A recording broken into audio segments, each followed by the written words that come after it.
Someone asked me why I'm using Monster Hunter footage when talking about gacha, so I'm gonna use my weekly planer farm just this once. In my previous videos, I had plenty fun having small discussions with you guys. Some of y'all further asked about the vertical investment, and some of y'all asked about what I think of Honkai Star Rail endgame direction, specifically compared to Genshin. And in this video, I'm gonna talk about all that. Before we actually start, quick thoughts on Acheron and Aventurine reruns. Favorite rule always applies: if you like them, just pull. Acheron. If you don't get Jiao Cho and her Sig, at the very least, she's going to be terrible in my opinion. So if you're not willing to pull all that, skip. Aventurine, he's a sustain, apply the 2 limited sustain rule. If you already have 2, you don't need any more. The limited sustain you pull after the second one will always have half the value, and any more after that, even less so. Otherwise, if you already have the other key components to a team, which is a DPS and their support, then sure, you can consider getting him. Just know that 3.x is around the corner, so you might want to save your pulls. Yeah, HSR footage is over at this point, so back to Monster Hunter, baby! First, vertical investment. To clarify, vertical investment doesn't only mean you pull for specific DPS signature and or Eidolon. Doing so counts as vertical investment, yes, but it's not the only way to go about it. Like I mentioned in my Sele video, pulling for dedicated teammates is also a form of vertical investment. But Remy, isn't that not just horizontal investment? What's the difference? Horizontal investment is when you're only pulling for the bare minimum, maybe just the base copy along with their signature, but you don't actually pull for the key Eidolon breakpoints on any of the characters as well, which is usually the very difference between the team still clearing comfy to this day or feeling cringe to use, despite the so-called vertical investment. If you pull E0S1 Kafka, E0S1 Black Swan, E0S1 Robin, and E0S0 Ho-Ho, this isn't really vertical investment because you're quite literally just getting the bare minimum to have access to the team. Vertical investment would look something like E2S1 Kafka, E1S1 Black Swan, E1S1 Robin, and maybe E1S0 Ho-Ho. No Ho-Ho say because Quid Pro Quo is that goated, apparently. Ideally, you pull them in a specific order, but that's the long-term goal. If you're feeling feisty, you can also do E2S1 Jiao Cho, and then you replace the sustain. This boosts your damage further, but you're going all in offense with this one. And at the very final step, if you want to go even further beyond, you can go for E2 Robin. If you want to go plus ultra, you can go physical orb and attack rope Robin for even more power. But this is the extreme tip top, you don't have to go this far. Now if you guys notice something, the original team was 7 cost, while the vertical invested one is an additional 5 cost on top. Horizontal investment would have put those 5 costs in a brand new team instead, and this is where vertical and horizontal investment differs. Of course, in the long term, you could still eventually vertical in either or both teams, or you could also invest in an entirely brand new team instead. This is also known as opportunity cost. You're spending resources, in this case Jades, on Team A instead of Team B. You're spending Jades regardless, it's just a matter of where. I hope this is clear now, and if not, don't be shy to ask even further in the comments.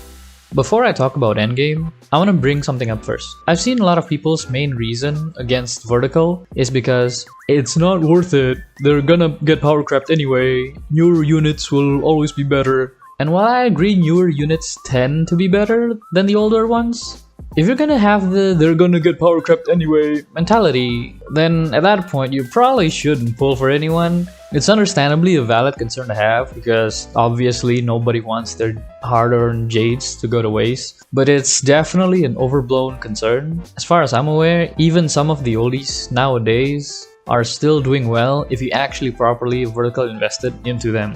And I myself will embark on this vertical journey with my Sele. It's gonna take a while, especially since Sparkle and Robin just had their rerun and I have 0 funds. But it'll be a fun journey nonetheless. I will also do this with Firefly so that I will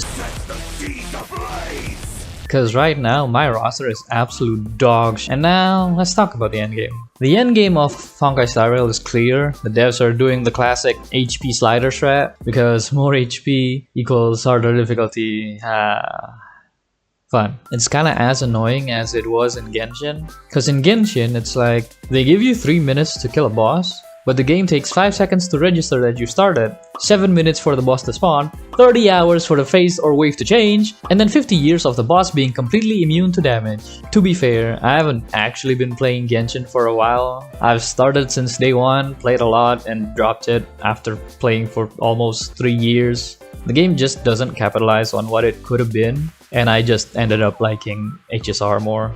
So I don't know how it is now in Genshin, but from all I'm seeing, it's still just the Abyss, and also that other thing where it's also like Abyss, but they actually restrict you from using certain things, which is the dumbest idea I've ever heard. While in Honkai Star Rail, we have the Memory Hall and the Simulated Universe, but both of these have branched out significantly. Simulated Universe has multiple expansions now. Memory Hall also has expansions now with Memory of Chaos, Pure Fiction, and Apocalyptic Shadow. And even inside these modes, there's always this flavor of the month that makes it feel that there's always a meta shift, although I'm pretty sure Genshin had that as well. I don't know. And I think this is one of the reasons why Honkai Star Rail feels like it has a much more obvious power creep compared to Genshin.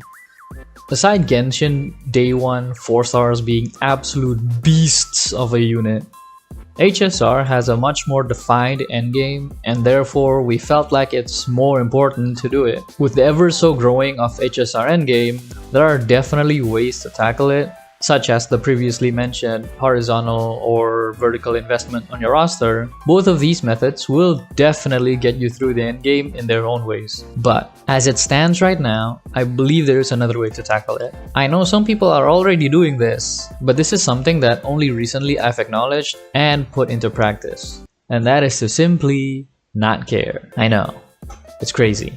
I like to think that there are two main reasons for people to do the endgame in Honkai Star Rail. The first one is for the thrill of overcoming a difficult challenge, and more importantly, the Jades.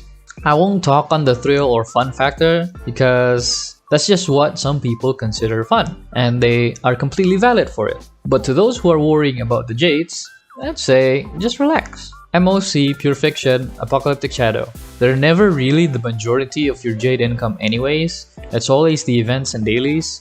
It's a chunk of your Jade income, yes, but it's not big enough to be remotely bothered by it. And let's just say that I've been talking out of my bum and that these endgames really are the majority of your Jade income. I'll be real, I don't actually know the exact number, but you get what I'm trying to say. You can very easily get a large part of these Jades by clearing the easier stages. Let's use MOC as an example. As of making this video, fully clearing the first 8 floors in MOC gives you 480 Jades. And every 3 stars you get after that, you get 80 Jades. Let's say you're a free-to-play, you've never really followed the meta, even in floor 11 you're struggling, because even back then you were struggling in Mach 10, which used to be the highest floor by the way.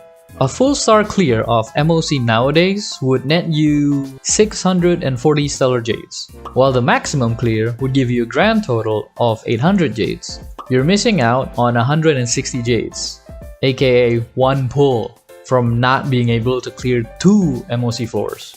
For Pure Fiction and Apocalyptic Shadow, it's basically the same numbers, but every 1 star instead of 3.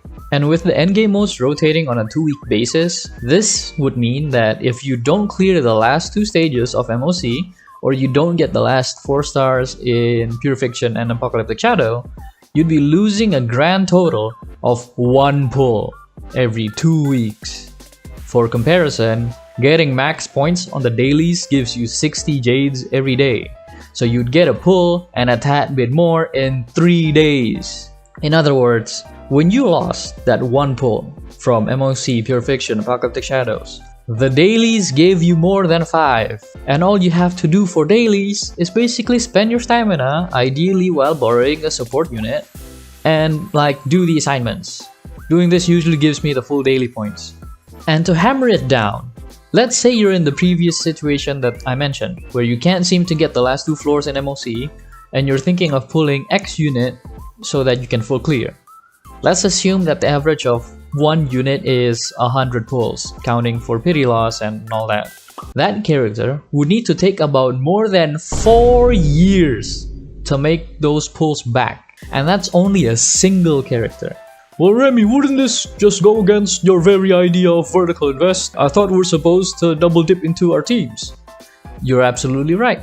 But if I'm being honest, that's just me wanting to limit test my units to see how far they can go. It was more so for the thrill rather than the Jade returns. Technically speaking, you also don't need to horizontal invest that much because the account quality that you need for that good enough Jade income is not hard to reach at all. Before Firefly was out, I've been doing fine clearing Sele on one side and janky stuff like Hyper Kafka on the other side. I think a lot of people put more focus on the endgame stages because you do get the Jades in bigger chunks in between long periods rather than tiny bits on a daily basis. And also the adrenaline of beating a difficult stage feels significantly more satisfying than simply doing dailies, which feels mundane and boring.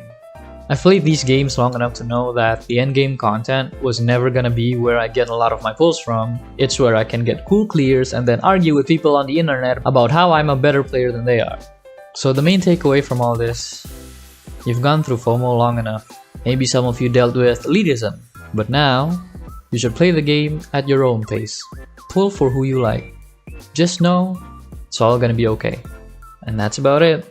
If you enjoyed the video, give it a like. Comment down your thoughts, feedbacks are greatly appreciated and I'll be reading through them. If you want to see more of me, consider hitting the subscribe button, it's free. I'll be doing more of these Yap videos in the future, even for other games. Now take a sip of water and have a good day.